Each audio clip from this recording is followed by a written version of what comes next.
네, 여러분 반갑습니다. 최기영입니다. 오늘 제가 소개할 책은 바로 이 책입니다. 법정 스님의 스스로 행복하라.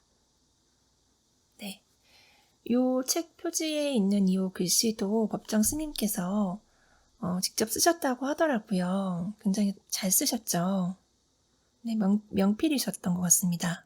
네, 그래서 이 책을 이번에 읽어봤고 법정 스님 하면은 제일 먼저 떠오르는 단어가 아마 무소유라는 말이 제일 처음 떠오르실 겁니다.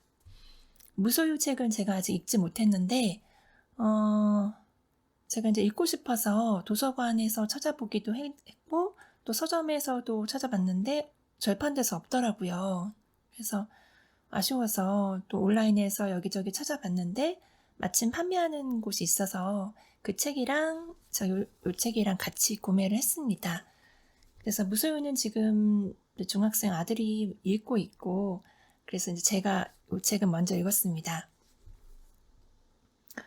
법정 스님께서는 2010년에 타계를 하셨으니까 그 불교 용어로는 입적하셨다고 하더라고요. 그래서 입적을 하셨기 때문에 그 이후에 새로 집필하신 책을 만나볼 수가 없어서 참 안타까운데 이제 생전에 그 여러 강연에서 하신 말씀 그런 내용들을 발췌해서 또는 법정 스님 제자분들께서 엮은 그분의 말씀에 대한 책이 더러 나와 있더라고요. 그래서 이 책도 그런 식으로 강연이나 강좌에서 말씀하신 부분들과 그리고 생전에 이렇게 쓰셨던 어떤 짧은 글들을 엮어서 만든 책인 것 같습니다. 스님이셨지만 정말 많은 베스트셀러들을 쓰셨더라고요. 이 책 앞부분에 보면은 이제 잘 안 보이시죠? 예. 그 제목 보니까 굉장히 많은 수필들을 쓰셨더라고요. 대표적인 무소유를 비롯해서. 근데 책들이 대부분 다 베스트셀러에 올랐다고 하는데 그 말은 스님으로서 부처의 말씀을 전달하는 그런 책을 집필했다는 단순한 의미를 넘어서서 대중들의 마음을 사로잡는 뛰어난 작가가 아니었나 그런 자질을 갖추고 계셨지 않나 생각을 합니다. 그 뛰어난 자질이라는 것이 화려한 언변이나 문장을 쓰셔서 우리의 가슴을 뛰게 하는 흥미와 재주를 주는 것이 아니라 마치 우리 몸속에 그 탁한 물이 가득 차 있는데 그 물을 바닥까지 싹 빼주는 그런 맑고 담담한 문장들로 우리의 마음을 말끔하게 청소해주는 그런 능력이 정말 뛰어난 자질이 아닐까 그렇게 한번 생각해 봤습니다. 제 제목이 스스로 행복하라인데 제가 이 책을 다 읽고 나서도 제목하고 내용의 연관성을 찾지 못했어요. 내용하고는 크게 연관이 없는 추상적인 어떤 제목을 위한 제목이 아닌가라고 생각이 됐는데 어젯밤에 문득 자기 전에 하고 떠올랐습니다. 제가 생각하기로는 그 스스로 행복하라라는 뜻은 내 주위의 어떤 것들, 예를 들어서 사람이나 물건이 되었든 사람이 되었든 간에 그것들에 의지해서 내 행복을 찾지 말아라. 그런 이야기구나. 그것들로 인해서 내 인생이 기뻤다가 슬펐다가 우울했다가 행복했다가 이렇게 하는 것은 참 어리석은 일이구나 라는 제목에 대한 나름대로 해석을 내려봤습니다. 그냥 아무 것에도 영향을 받지 않고 그냥 내 안에서 행복을 찾는 것이 쉽게 변하지 않는 행복을 찾는 것이 아닐까라는 생각을 해봤습니다. 그러면 책 내용에 대해서 제가 느낀 점을 이제 말씀을 드리겠는데 전반적인 느낌은 일단 이 책은 맑고 담담합니다. 그리고 절제되어 있고 단순하고 단아한 삶에 대한 동경을 그리고 있습니다. 책 전반에 걸쳐서 우리는 자연과 떨어져서 샀었고, 우리에게 최고의 스승이자 친구는 자연이라는 것을 우리한테 깨우쳐주고 있는 것 같습니다. 목차를 보면은 총 이제 4장으로 되어 있는데, 첫 번째는 이제 행복, 두 번째 장은 자연, 세 번째는 책, 네 번째 장에서는 나눔에 대해서 이야기를 하고 있는데, 아마 법정 스님께서는 이 4가지가 우리가 삶을 살아가는데 가장 필수적인 4가지라고 생각하셨지 않을까, 이런 생각이 들었습니다.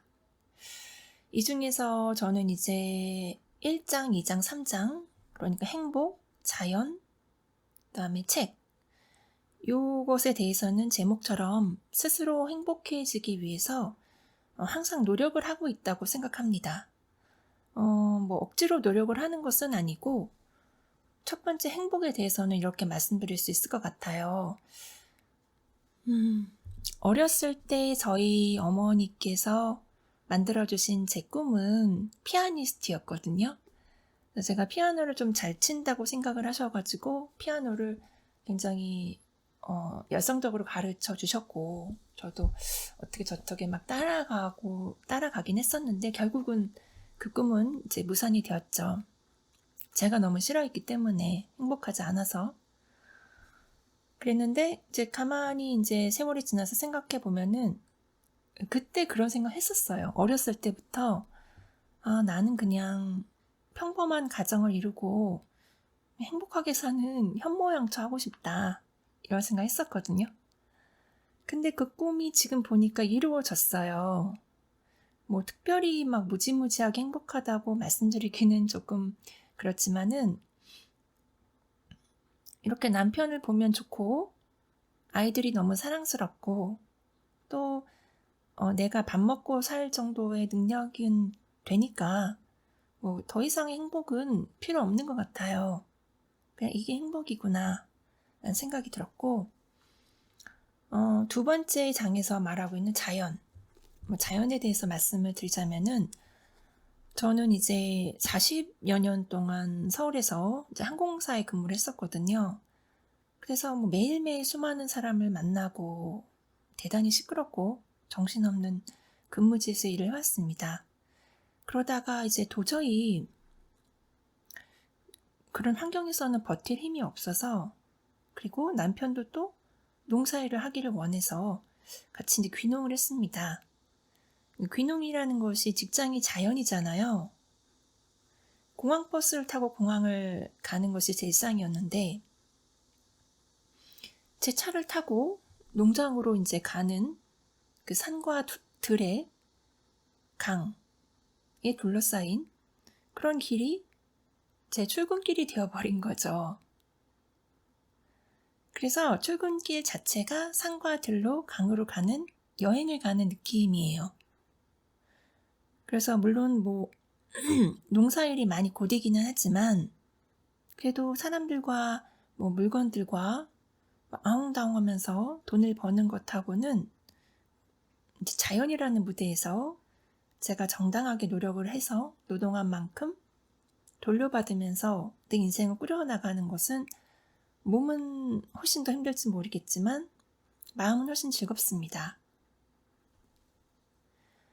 이제 법정 스님께서도 입적하시기 전에 마지막에 강원도의 깊은 산골에서 그 화전민이 살던 작은 오두막에서 홀로 살아가셨는데, 이제 그런 내용이 많이 나옵니다.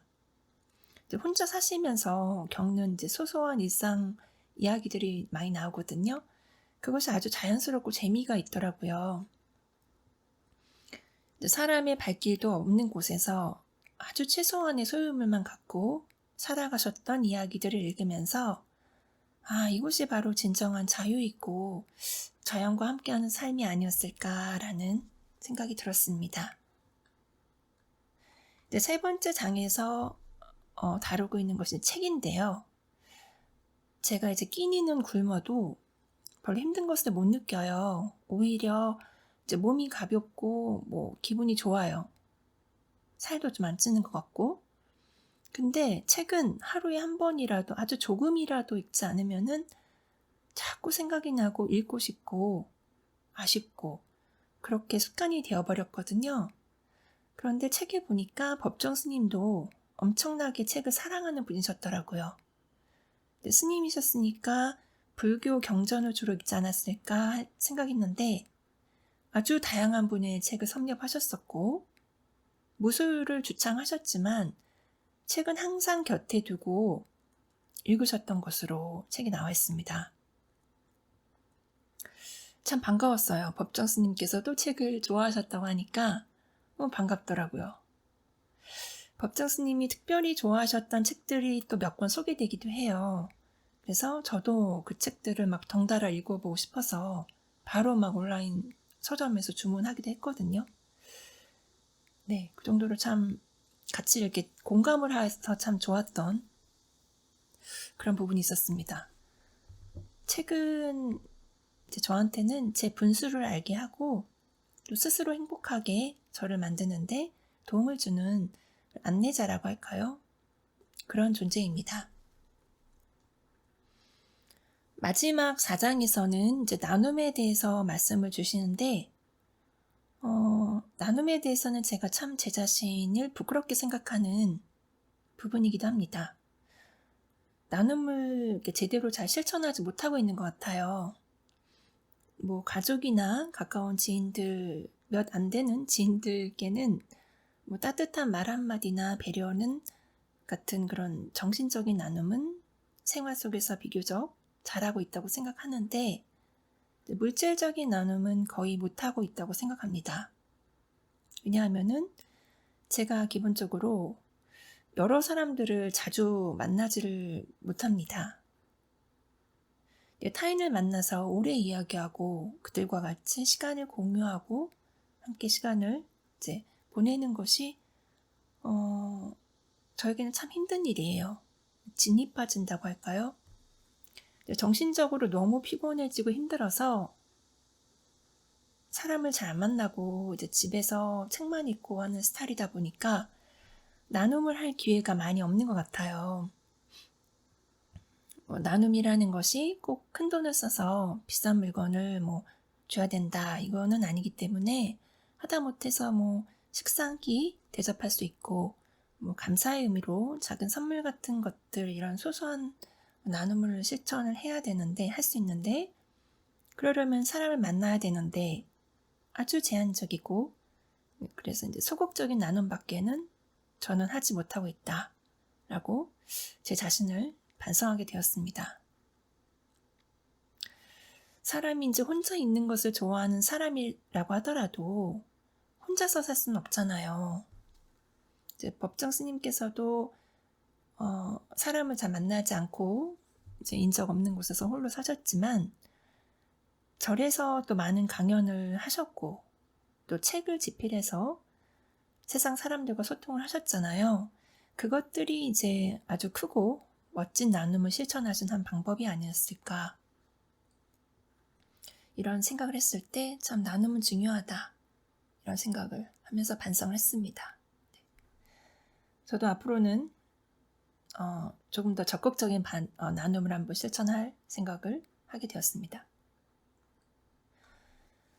이제 끝으로 제목처럼 행복하게 잘 살아라 하는 말씀을 전하시면서 책이 마무리가 되는데 행복하다는 것은 우리가 가진 것에 비례하지 않고 마음 안에서 찾아지는 것이기 때문에 똑같은 조건에 있으면서도 누군가는 행복을 느끼면서 살고 누군가는 불만 속에서 평생을 살아간다는 말이 나오거든요.